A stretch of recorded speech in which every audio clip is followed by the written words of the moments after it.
បានឆ្នាំនេះអូនទៅវត្តណាបងសុំដោយសារ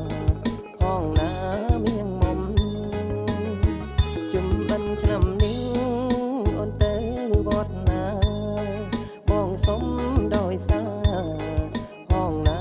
មៀងមុំវត្តភ្នំអនតែតវត្តសុំរងធំឬស្រងមាមុំទៅវត្តចំការរឿងស្រងមាមុំទៅវត្តចំការចំបាបរិយចំបៃសោភ័ណ្ឌពតពីបរាណទៅហើ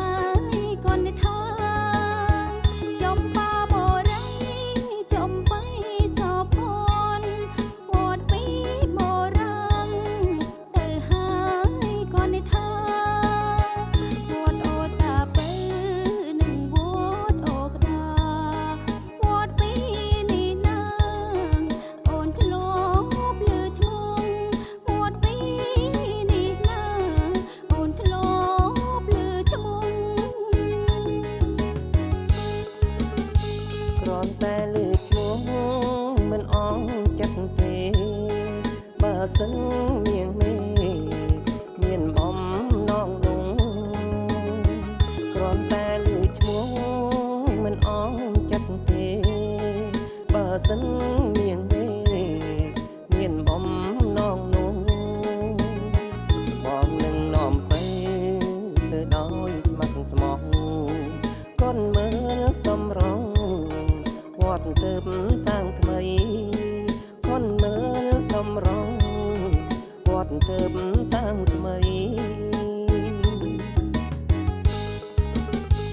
ជំបានឆ្នាំនេះ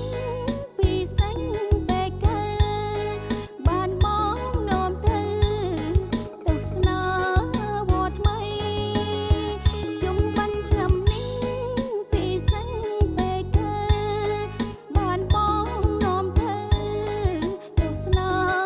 វត្តថ្មីវត្តអូតាពៅ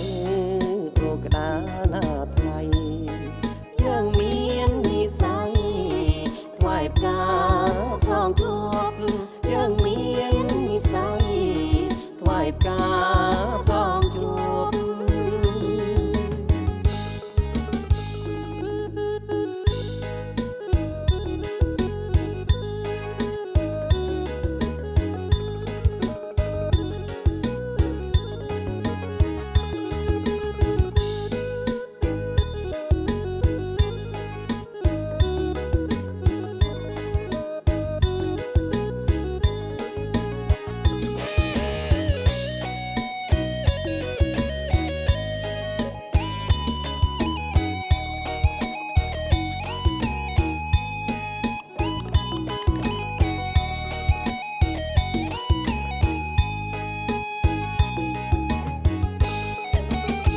គ្រាន់តែលើឈ្មោះ